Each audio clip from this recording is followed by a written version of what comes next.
अस्सलाम वालेकुम स्टूडेंट्स, उम्मीद है आप तमाम लोग खैरियत से होंगे। मेरा नाम मोहम्मद उमर खान है और आप देख रहे हैं लर्नअप पाकिस्तान।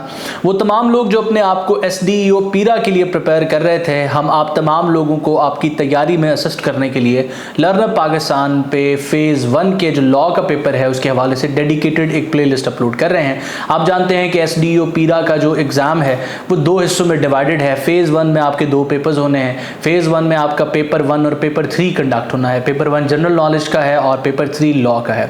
अब लॉ के पेपर को 3 हिस्सों में डिवाइड किया गया है, जिसका तीसरा हिस्सा जो है पीरा एंड रेलेवेंट लॉज पर मुश्तमिल है। तो पीरा एक्ट को उस हवाले से हम कंप्लीट कर चुके हैं। उसके बाद जो प्राइस कंट्रोल एक्ट है उसको भी हम कंप्लीट कर चुके हैं और आज का लेक्चर जो है वो होर्डिंग एक्ट पर है। और आज के इस सिंगल लेक्चर में हम जो है वो the Punjab prevention of hoarding act 2020 को कवर करने वाले हैं। तो आपने इस वीडियो को लास्ट तक देखना है और कोशिश करनी है कि इसकी स्पीड को 1.25 या 1.5x पे कर लेना है, ताकि आपका वक्त भी बचे और कम वक्त में आप ज्यादा चीजों को प्रिपेयर कर सकें। तो लेक्चर के तमाम पॉइंट्स आपने गौर से सुनने हैं। हर पॉइंट में आपके लिए कोई ना कोई इंस्ट्रक्शन होगी। सबसे पहले आपने देखना है कि ये कानून कब पास और एनफोर्स हुआ है। तो 11 अगस्त 2020 की तारीख को आपने Punjab prevention of hoarding act के हवाले से याद रखना है। 11 अगस्त 2020 को ये पास और एनफोर्स हुआ है और इसका जो लॉन्ग टाइटल है वो क्या है जी? लॉन्ग टाइटल हमें कानून के नाम के बिल्कुल नीचे बताता है, an act to provide for the prevention of hoarding in respect of certain articles. Hoarding कहते हैं जी जखीरा अंदोजी को। तो पंजाब के अंदर मुख्तलिफ आर्टिकल्स की मुख्तलिफ जो अशिया हैं उनकी जखीरा अंदोजी को प्रिवेंट करने के लिए इस कानून को नाफिजुल अमल किया जा रहा है। ये इसका लॉन्ग टाइटल आपको बताता है और इसका जो प्रीएम्बल है वो भी कम बेशी से मिलता जुलता है। ये कोरोना के वक्त में कानून आया था, तो इसका जो प्रीएम्बल है वो उसी कॉन्टेक्स्ट को आपको एक्सप्लेन करता नजर आएगा। तो सबसे पहले इस वीडियो में मजीद आगे बढ़ते हुए मैं आप लोगों को बता दूं कि अगर आप पीरा को प्रिपेयर कर रहे हैं, SDEO के लिए प्रिपेयर कर रहे हैं, पीरा डिपार्टमेंट के लिए, तो आपने हमारी स्टूडेंट कम्युनिटी को लाजमी ज्वाइन करना है। ये स्टूडेंट कम्युनिटी सब के लिए फ्री ऑफ कॉस्ट है। इसको आप डिस्क्रिप्शन में मौजूद लिंक के थ्रू ज्वाइन कर सकते हैं। लिंक आपके लिए काम ना करे तो इस नंबर पर आपने व्हाट्सएप मैसेज कर देना। तो इस वक्त इस कम्युनिटी में से एक स्क्रीनशॉट आपके साथ शेयर किया जा रहा है, जहां पर हमने price control of essential commodities act 2024 से रेलेवेंट एक फ्री क्विज स्टूडेंट्स के साथ शेयर किया है। तो इस तरीके के मुख्तलिफ क्विज हम उस कम्युनिटी में शेयर करते रहते हैं ताकि स्टूडेंट्स अपनी प्रिपरेशन को असेस कर सकें। SDEO के एग्जाम के हवाले से कोई भी अपडेट या इंस्ट्रक्शन हो तो उस कम्युनिटी में हम स्टूडेंट्स को प्रोवाइड करते हैं। तो वो लोग जो लर्नअप पाकिस्तान के साथ इन टच हैं, सबसे पहले आपने उस कम्युनिटी को ज्वाइन कर लेना है। उसके बाद अब हम अपने लेक्चर को स्टार्ट करते हैं। तो सबसे पहले short title, extent and commencement. पहला आपका किसी भी कानून का जो सेक्शन है वो शॉर्ट टाइटल, एक्सटेंट और कमेंसमेंट पर होता है। शॉर्ट टाइटल आप देखेंगे कि इस कानून का नाम क्या है। शॉर्ट टाइटल है जी इसका Punjab prevention of hoarding act 2020। इनको सिर्फ रीड आउट करना आपके लिए मैंडेटरी है। उसके बाद इसकी एक्सटेंशन के बारे में बात की जा रही है कि ये कहां तक लागू है। नाफिजुल अमल है तो ये होल ऑफ द पंजाब पे लागू है। इसका मतलब ये एक लोकल लॉ है।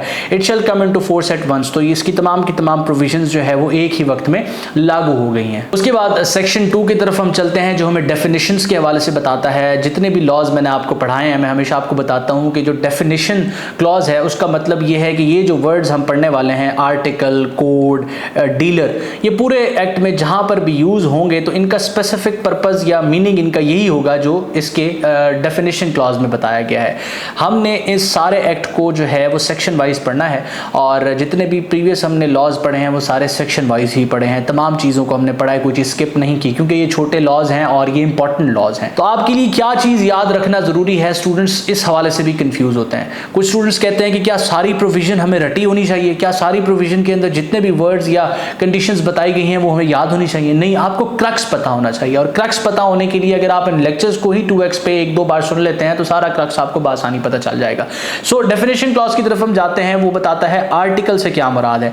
सो आर्टिकल से मुराद ये है कि वो चीज़ें, वो बेसिकली आर्टिकल जो स्केड्यूल के अंदर स्पेसिफाइड हैं, आर्टिकल से यही मुराद है। जिस तरीके से अब इस लॉ को पढ़ते हुए हम किसी जगह पढ़ते हैं कि जो आर्टिकल्स ऑफिसर पाएगा उनको जब्त कर लेगा, तो अब आर्टिकल से मुराद वो होगा जो स्केड्यूल, इस कानून के स्केड्यूल के अंदर जो है वो आर्टिकल्स मौजूद हैं, उससे यही मुराद होगा।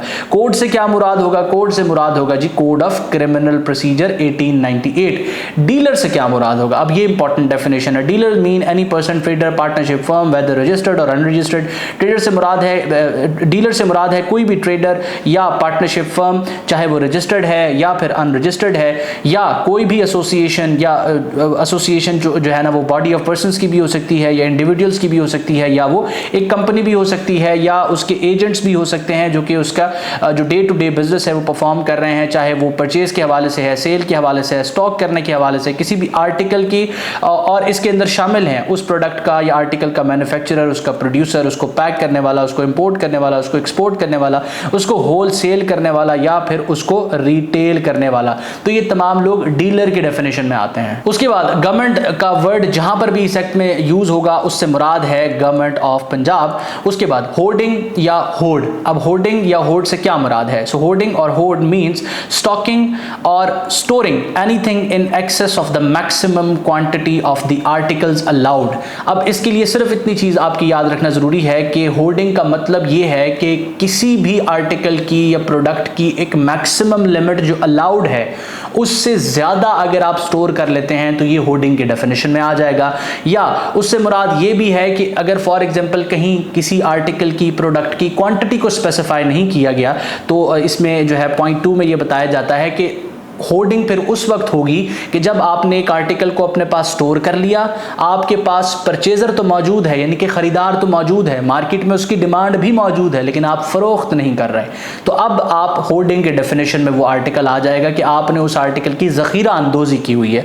उसके बाद ऑफिसर के बारे में जो है वो डेफिनेशन क्लॉज में बताती है कि officer means a deputy commissioner as defined under the Punjab civil administration act 2017 और any such officer as may be authorised by the deputy commissioner in this behalf. So officer से मुराद या तो डिप्टी कमिश्नर है या डिप्टी कमिश्नर के behalf पे कोई अपॉइंटेड पर्सन है। उसके बाद नेक्स्ट आप देख रहे हैं प्रिस्क्राइब्ड। तो प्रिस्क्राइब्ड से सिंपल मुराद ये है कि prescribed under the rules. Then हम सेक्शन 3 की तरफ जाते हैं जो ऑफेंस ऑफ होर्डिंग के हवाले से हमें बताता है। ये एक इंपॉर्टेंट सेक्शन है, ये एक इंपॉर्टेंट सेक्शन है। वैसे तो ये बहुत छोटा सा जो है वो एक्ट है, लेकिन स्टिल जो सेक्शन में आपको इंपॉर्टेंट मार्क करूँ उसको आपने 1 से 2 बार रीड कर लेना है। So any dealer who is found to hoard any article shall be guilty of an offense punishable with simple imprisonment for a term which may extend to 3 years and fine equivalent to 50% of the value of the articles involved in the case। तो कोई भी person अगर जखीरा अंदोजी करता है तो उसको क्या सजा दी जाएगी? उसको 3 साल तक की सिंपल इम्प्रिजनमेंट दी जाएगी। सिंपल इम्प्रिजनमेंट दी जाएगी यानी कि 2 तरह की सजा होती है, 2 तरह की कैद होती है बेसिकली।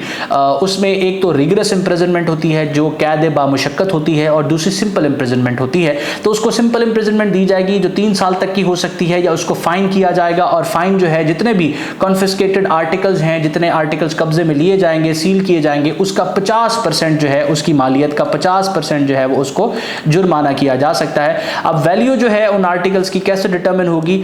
वो डिटरमिन होगी उस मेथड के थ्रू जो कि इस कानून के ताबे या इस कानून के ताबे जो रूल्स हैं उसमें प्रिस्क्राइब किया गया है। उसके बाद power to search for and seizure of articles when an officer has reasonable grounds to suspect either upon information from anyone or on his own that there has been a contravention of any of the provisions of this act, he may, after recording in writing the grounds of his suspicion, enter and search without any warrant any place where a dealer keeps or is for the time being keeping in articles, accounts, register or any other related items or things। तो इसमें simple बात की जा रही है कि वो officer जो इस कानून के ताबे अपॉइंटेड है उसको पावर्स दी जा रही हैं सर्च करने की और सीज करने की। किसके हवाले से? आर्टिकल के हवाले से। अब आर्टिकल से क्या मुराद है? वो आर्टिकल जो स्केड्यूल के अंदर मेंशन्ड है। आप सबसे पहले इस लॉ का पीडीएफ ओपन कर लेंगे और उसके बाद इसके स्केड्यूल को एक नजर देख लेंगे। उसमें आर्टिकल्स का नाम दिया गया है जिनके हवाले से हम, जिनकी होर्डिंग की प्रिवेंशन के हवाले से हम डिस्कस कर रहे हैं। तो यहाँ सिंपल बात की जा रही है कि अगर कोई भी ऑफिसर जो इस कानून के ताबे अपॉइंटेड है उसको इन्फॉर्मेशन मिलती है कि फला शख्स ने जखीरा अंदोजी की हुई है, या उसको खुद जो है वो अपने जराए से ये पता चलता है, तो वो उस प्लेस को सर्च आउट कर सकता है। और सर्च आउट करने के लिए उसको किसी वारंट की जरूरत नहीं है। अब वारंट की जरूरत क्यों नहीं है? इस कानून के ताबे हम फर्दर डिस्कस करेंगे कि उसको वारंट, इस कानून ने खुद कहा है कि उसको सर्च करने के लिए और अरेस्ट करने के लिए वारंट नहीं चाहिए। तो यहां पर आपने सिर्फ एक चीज याद रखनी है कि अगर वो सर्च करना चाहे, अगर उसके पास कोई क्रेडिबल इंफॉर्मेशन है ऑफिसर के पास कि इस कानून की कोई प्रोविजन वायलेट हो रही है और उस वायलेशन के सूरत में एक जुर्म कमिट हो रहा है, तो वो किसी भी प्लेस को जिस हवाले से उसके पास इंफॉर्मेशन है उसको सर्च कर सकता है, और सर्च बगैर वारंट के कर सकता है। इससे कनेक्टेड एक और चीज आपने ध्यान में रखनी है कि जब वो सर्च करेगा तो वो उन आर्टिकल्स, जहां पर वो आर्टिकल्स बेसिकली जो है ना होल्ड किए हुए हैं, उनको उस प्लेस को सर्च आउट कर सकता है, या किसी ऐसी जगह को भी सर्च आउट कर सकता है जहां उन आर्टिकल्स के हवाले से कोई रिकॉर्ड मेंटेन किया जा रहा है, कोई रजिस्टर, कोई हिसाब किताब रखा जा रहा है, तो ये उस प्लेस को भी जो है वो सर्च आउट कर सकता है। अच्छा, अब ये जो है वो सेक्शन 4 सब सेक्शन 1 के अंदर हमें सर्च की पावर्स के हवाले से बताया गया है। अब सेक्शन 4 सब सेक्शन 2 में हम देखते हैं कि upon entry in and search of a premises under section 1 sub section 1, तो सब सेक्शन 1 के ताबे किसी भी प्लेस को सर्च किया जाता है, उसकी तलाशी ली जाती है। If articles are found at such premises in contravention of any of the provisions of this act, the officer shall immediately seize the same and prepare a detailed report of the articles and other relevant material found during the search. तो अब search करते हुए उस officer को वहां पर वो articles मिल जाते हैं जो स्केड्यूल्ड के अंदर मेंशन है, और उन आर्टिकल्स की उतनी क्वांटिटी मिल जाती है जो होर्डिंग के डेफिनेशन में आ जाती है। तो फिर वो क्या करेगा कि एक लिस्ट प्रिपेयर करेगा, उसमें डिटेल्स लिखेगा, डिटेल्स लिखने के बाद उन आर्टिकल्स को वो सीज कर लेगा। उसके बाद सब सेक्शन 3 में बात की जा रही है, the provisions of the code shall not apply shall not be applicable on search and seizure under this act. तो सर्च एंड सीजर के हवाले से, तलाशी लेने के हवाले से और सीज करने के हवाले से जो कोड ऑफ क्रिमिनल प्रोसीजर की प्रोविजंस हैं, जो उसके सेक्शंस हैं, वो इसके ऊपर, इस कानून के ऊपर और इस कानून के ताबे की जाने वाली सर्च और सीजर के ऊपर वो एप्लीकेबल नहीं होंगे। तो ये हमारा सेक्शन 4 है। सेक्शन 4 भी एक इंपॉर्टेंट सेक्शन है, जिस तरीके से सेक्शन 3 इंपॉर्टेंट है, सेक्शन 4 भी आपके लिए इंपॉर्टेंट है। उसके बाद अच्छा, वो तमाम लोग जो इस लेक्चर को पहली बार देख रहे हैं, लर्न पाकिस्तान पर पहली बार तशरीफ लाए हैं, तो हम अब तक पीरा एक्ट को भी कवर कर चुके हैं और जो है वो प्राइस कंट्रोल एक्ट को भी हमने कवर किया है। इसके साथ साथ वो तमाम लोग जो किसी रिसोर्स पर रिलाई करना चाह रहे हैं, किसी किताब से प्रिपेयर करना चाहते हैं और चाहते हैं कि जो मटेरियल वो पढ़ें वो उनके लिए रेलेवेंट हो, वो उनकी असेसमेंट में भी उनको फैसिलिटेट करे और साथ साथ उनको पीपीएससी के लॉ के पेपर के लिए प्रिपेयर भी करे, तो वो लर्न पाकिस्तान की तरफ से पब्लिश होने वाली एसडीईओ पीरा की गाइड बुक पर रिलाई कर सकते हैं। ये किताब लर्न पाकिस्तान की तरफ से पब्लिश हुई है। जब आपने एसडीईओ पीरा की गाइड बुक खरीदनी है मार्केट से या किसी भी ऑनलाइन जगह से, तो आपने इस लोगो को कंफर्म करना है और मेक श्योर करना है कि किताब लर्न पाकिस्तान की तरफ से पब्लिश की गई है। अगर आप इस किताब को खरीदना चाहते हैं, इसको ऑर्डर करने के लिए, इसके कंटेंट्स को देखने के लिए, सैंपल एमसीक्यूज को देखने के लिए आपने इस नंबर पर एक व्हाट्सएप मैसेज कर देना है। सारी की सारी डिटेल्स आपको हमारी टीम प्रोवाइड कर देगी। बाकी आपको असिस्ट करने के लिए फ्री लेक्चर्स हम इस चैनल पर अपलोड कर रहे हैं। उसके बाद अब हमारा सेक्शन 5 है, जो कि हमें ऑक्शन और सीज आर्टिकल्स के हवाले से जो है वो पावर्स के बारे में बता रहा है। So notwithstanding anything contained in any other law for the time being in force. इसका मतलब सिंपल ये है कि किसी भी कानून में कोई भी और बात लिखी हुई है जो इस प्रोविजन से हट के है, तो उसको मद्देनजर नहीं रखा जाएगा, वो प्रिवेल नहीं करेगी, वो एक साइड पे रहेगी, ये प्रोविजन प्रिवेल करेगी। And in addition to the prosecution under this act, the officer may sell the article seized under section 4 by auction in the manner as may be prescribed. तो वो कहता है कि फॉर एग्जांपल सेक्शन 4 के ताबे कोई भी आर्टिकल जो कि स्केड्यूल में मेंशन है, जिसकी होर्डिंग की जा रही है, जिसकी जखीरा अंदोजी की जा रही है, वो जो है वो सीज किया जाता है। तो अब कोई भी और प्रोसिक्यूशन जो है वो अगर इस कानून के अंडर मेंशन्ड है तो वो तो उसको मिलेगी। फॉर एग्जांपल होर्डिंग करने के लिए कोई सजा है तो वो उसको मिलेगी। उससे हट के अगर वो ऑफिसर चाहे तो वो जितने भी सीज्ड आर्टिकल हैं उनकी ऑक्शन करवा सकता है, उनको सेल कर सकता है, बेच सकता है। The proceeds collected under subsection 1 shall be deposited in a profit bearing account in the national bank of Pakistan. तो जो भी सीज्ड आर्टिकल होंगे उनको अगर बेचा जाएगा, ऑक्शन किया जाएगा, तो अल्टीमेटली उससे एक अमाउंट रिसीव होगी। अब वो जो अमाउंट रिसीव होगी तो उसको एक जो है वो प्रॉफिट बेयरिंग अकाउंट जो नेशनल बैंक में होगा वहां पर डिपॉजिट करवा दिया जाएगा। उसके बाद अब 2 कंडीशंस बताई गई हैं कि जब वो जो सीज्ड आर्टिकल हैं उनको फरोख्त करके उनका जो अमाउंट होगी वो अगर नेशनल बैंक ऑफ पाकिस्तान में जमा करवा दी जाती है, और उसके बाद द एक्यूज्ड पर्सन यानी कि वो शख्स जिस पे इल्जाम था, हुज आर्टिकल्स आर ऑक्शन, जिसके आर्टिकल्स को बेचा गया है, ऑक्शन किया गया, इज एक्विटेड, वो बाइज्जत बरी हो जाता है, उस पर उस जुर्म जिसके हवाले से एलिगेशन है वो साबित नहीं होता। Of an offence under section 3 the deposited amount along with the profit shall be release to the said accused. तो वो जो नेशनल बैंक में अमाउंट डिपॉजिट करवाई गई थी आर्टिकल्स को ऑक्शन करने के बाद, वो प्रॉफिट के साथ जो है, क्योंकि प्रॉफिट बेयरिंग अकाउंट में जमा हुई थी तो प्रॉफिट बनेगा, तो प्रॉफिट के साथ उस एक्यूज्ड को जो है वो वापस कर दी जाएगी। उसके बाद आप बी देखेंगे कि the accused person whose articles are auctioned in is convicted of an offence under section 3, the deposited amount along with the profit shall be released into the government's exchequer. For example, जिस शख्स के ऊपर इल्ज़ाम था, जिसको गिरफ्तार किया गया था कि उसने आर्टिकल्स को सीज किया है या उस पर एक जो है वो प्रोसीडिंग चल रही थी, तो फॉर एग्जाम्पल वो बाइज्जत बरी नहीं होता, उसको सज़ा हो जाती है, जुर्म उस पर साबित हो जाता है। तो जितनी भी अमाउंट जो ऑक्शन के ज़रिए रिसीव हुई थी, जो आर्टिकल्स को सेल करने के बाद रिसीव हुई थी, वो हुकूमत के ख़जाने में जमा करवा दी जाएगी। उसके बाद हम सेक्शन 6 की तरफ बढ़ते हैं, जो cognizance of offence and arrest without warrant के हवाले से हमें बताता है। कॉग्निजेंस कहते हैं नोटिस लेना को, कॉग्निजेंस ऑफ ऑफेंसेस, ऑफेंसेस का नोटिस कौन ले सकता है, और अरेस्ट के हवाले से यहां बताया जा रहा है कि विदाउट वारंट किसी भी शख्स को इस कानून के ताबे अरेस्ट किया जा सकता है। So notwithstanding anything contained in the code of criminal procedure में जितनी भी प्रोविजंस हैं उनको मद्देनजर रखे बगैर, या कोई भी प्रोविजन जो इस प्रोविजन से इन कॉन्ट्रडिक्शन है, इसके मुखालिफ है, उसको मद्देनजर रखे बगैर, all offences punishable under this act shall be cognizable and non bailable. तमाम के तमाम ऑफेंसेस इस कानून के अंदर मेंशन्ड हैं, तमाम के तमाम ऑफेंसेस वो कॉग्निजेबल है। कॉग्निजेबल से मुराद होता है कि ऐसे ऑफेंसेस जिनके लिए बगैर वारंट के अरेस्ट किया जा सकता है, मजिस्ट्रेट से आपको इजाज़त नहीं तलब करनी पड़ती, ये ग्रेव नेचर के ऑफेंसेस होते हैं, और इसके लिए जो पुलिस पर्सन है या कोई ऑफिसर है जो कंसर्न पर्सन है वो अरेस्ट कर सकता है without warrant.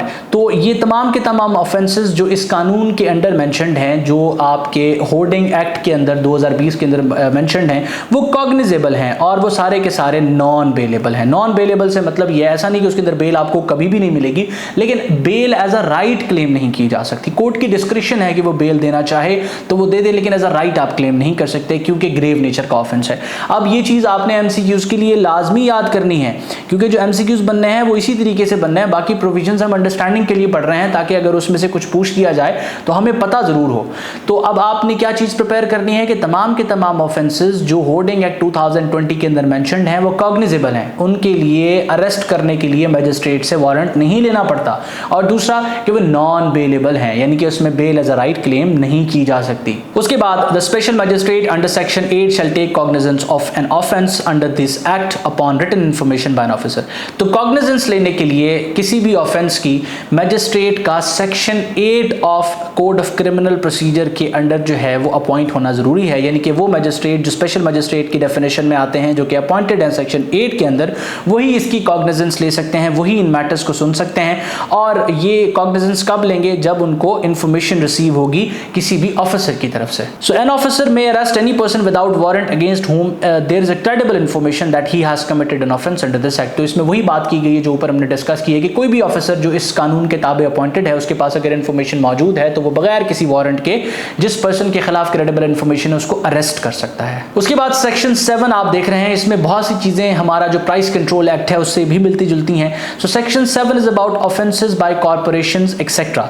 So if an offence under this act is committed by a company or body corporate or a partnership firm or other association or body of persons or individuals, every director. अब यहां तक सबसे पहले हम समझ लेते हैं, ये बात की जा रही है उन कॉर्पोरेशंस के हवाले से, कंपनीज के हवाले से जो एक खुद की आइडेंटिटी रखती हैं। जिस तरीके से मैंने आपको प्रीवियस लेक्चर में बताया था कि लर्नअप पाकिस्तान एक प्राइवेट लिमिटेड कंपनी है, तो अब लर्नअप पाकिस्तान खुद अपने नाम पे किसी के साथ कॉन्ट्रैक्ट कर सकती है।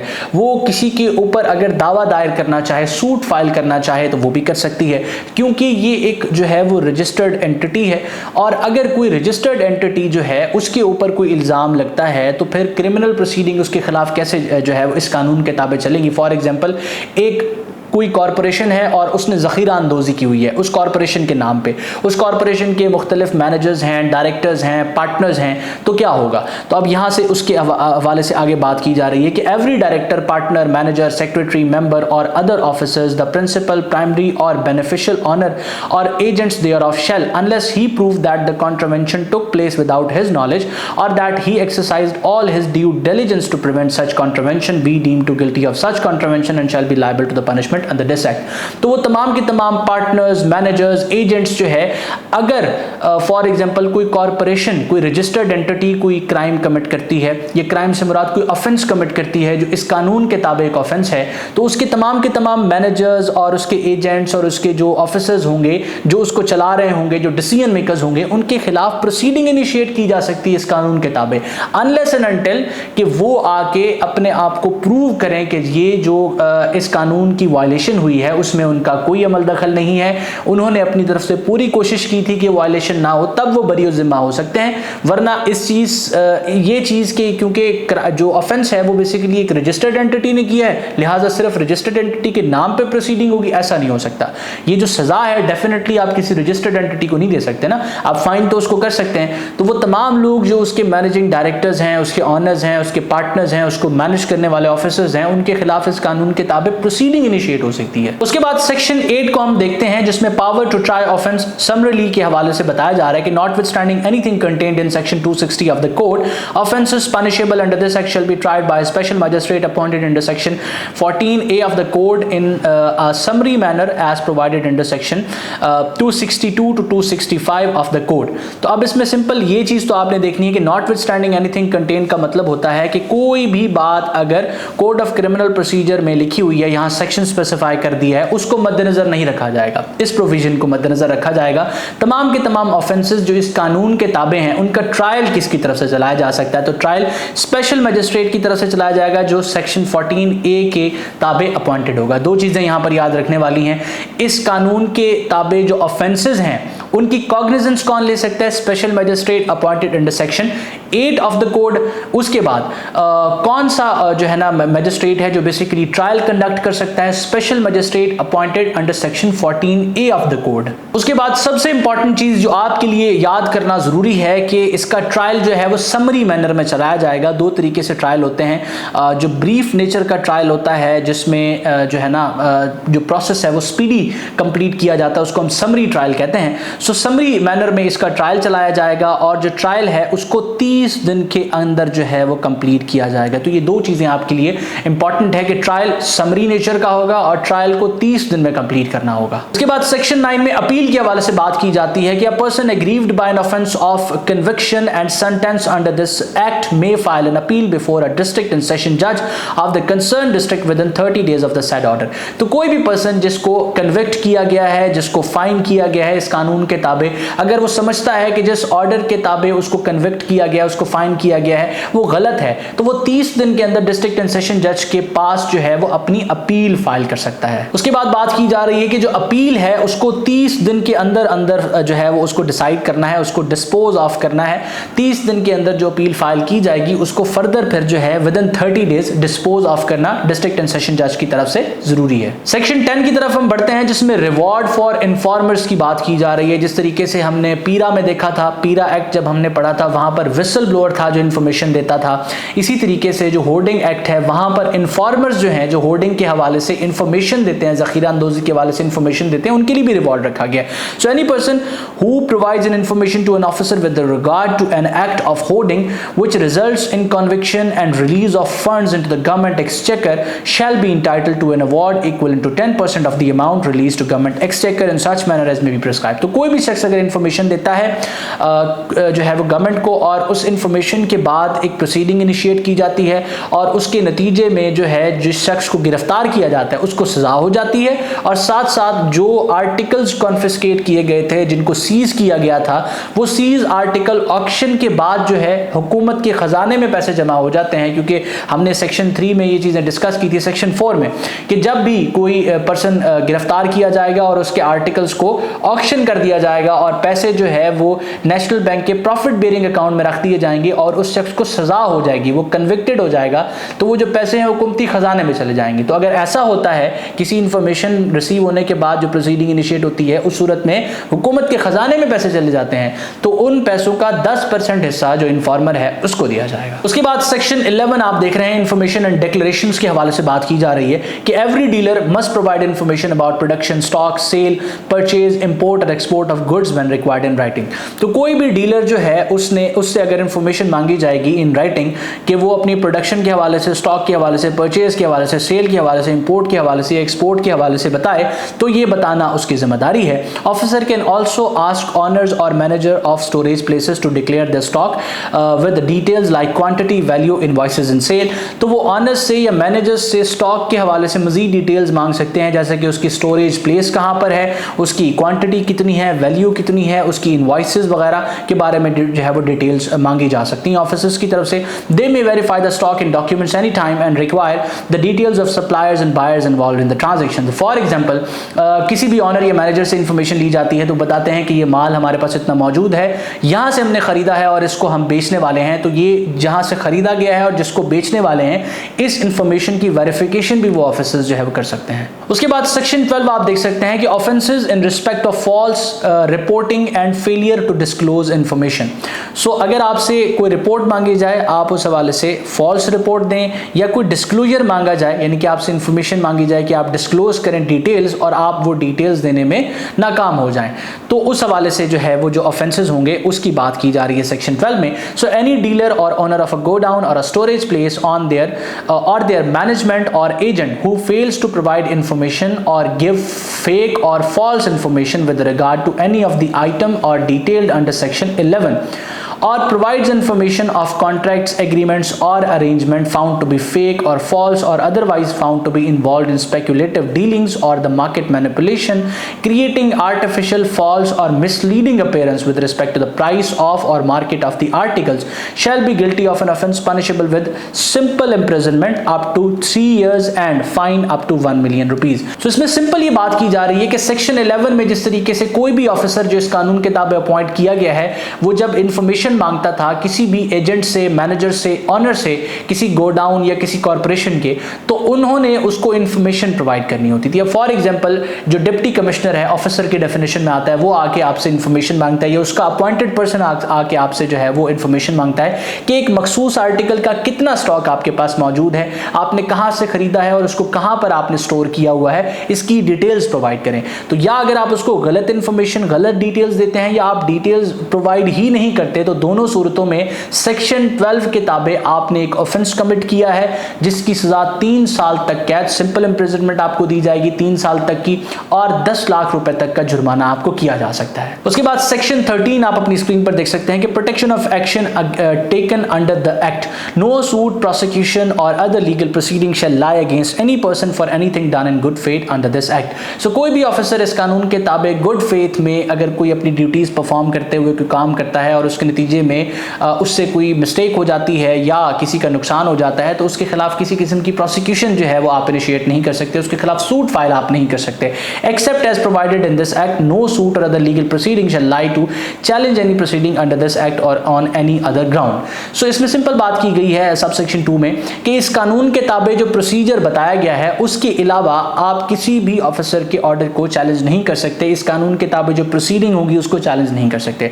अब इस कानून के ताबे क्या प्रोसेस बताया गया है कि जब आपके खिलाफ एक फैसला आएगा special magistrate appointed under section 14A of the code, तो फिर आप उसकी अपील फाइल कर सकते हैं, अपील डिस्ट्रिक्ट एंड सेशन जिसके पास आपने फाइल करनी थी विद इन 30 डेज, तो इसी प्रोसेस के थ्रू आप उसको चैलेंज कर सकते हैं, इससे हट के कोई प्रोसेस आप फॉलो नहीं कर सकते। उसके बाद सेक्शन 14 की हम बात करते हैं, action in aid of an officer. In giving effect to the provisions of this act, an officer where he deems fit may seek the aid of law enforcement agencies। तो इनसे सिंपल बात की जा रही है कि जब भी इस कानून की जो प्रोविजंस हैं उनको फुलफिल करने के लिए अगर किसी ऑफिसर को किसी लॉ एनफोर्समेंट एजेंसी की असिस्टेंस जो है वो चाहिए तो वो उनसे असिस्टेंस ले सकता है। So power to make rules, the government may by notification in the official gazette make rules to carry out the purpose of this act. तो इस कानून के पर्पस को फुलफिल करने के लिए जो गवर्नमेंट है वो रूल्स जो है वो बना सकती है। उसके बाद section 16 act to override other laws, the provisions of this act shall have effect notwithstanding anything contained in any other law for the time being in force.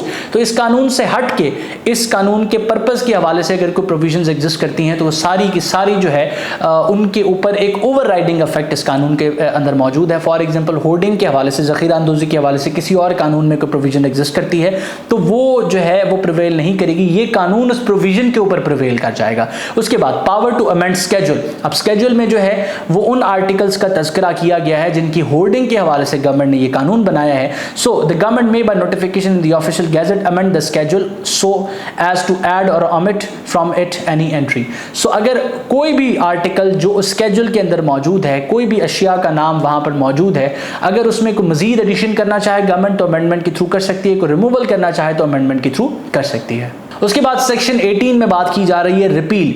The Punjab prevention of hoarding ordinance 2020 is hereby repeal. तो इससे पहले जो the Punjab prevention of hoarding act था, उससे पहले Punjab prevention of hoarding ordinance था 2020 का, तो इस एक्ट के आने से वो ऑर्डिनेंस जो है वो रिपील हो जाता है। तो ये हमारा लेक्चर था जिसमें हमने Punjab prevention of hoarding act 2020 को कवर किया है। अगर आपके जहन में SDEO पीरा की प्रिपरेशन के हवाले से या किसी भी पेपर की प्रिपरेशन के हवाले से कंफ्यूजन है तो आप हमारी टीम के साथ इन टच आ सकते हैं। व्हाट्सएप नंबर आपकी स्क्रीन पर मौजूद है, आपने मैसेज कर देना है। हम तमाम स्टूडेंट्स को काउंसलिंग और assistance free of cost provide करते हैं, आप हमारे साथ इन टच आ सकते हैं। इस तरह के मजीद लेक्चर्स देखने के लिए आपने लर्न पाकिस्तान को सब्सक्राइब करना है। हम ये रेवोल्यूशन स्टार्ट करना चाहते हैं कि एजुकेशन एक्सेसिबल हो और एजुकेशन आप तमाम लोगों के लिए फ्री हो। उसी सिलसिले में हम मुशक्कत कर रहे हैं कि आपका ये जो एग्जाम है इसके हवाले से आपके लिए आसानी पैदा की जाए। मैं उम्मीद करता हूँ ये लेक्चर आपके लिए हेल्पफुल रहा। अपना बहुत सारा ख्याल रखिएगा, दुआ में मुझे और मेरी टीम को जरूर याद रखिएगा। अल्लाह हाफिज़।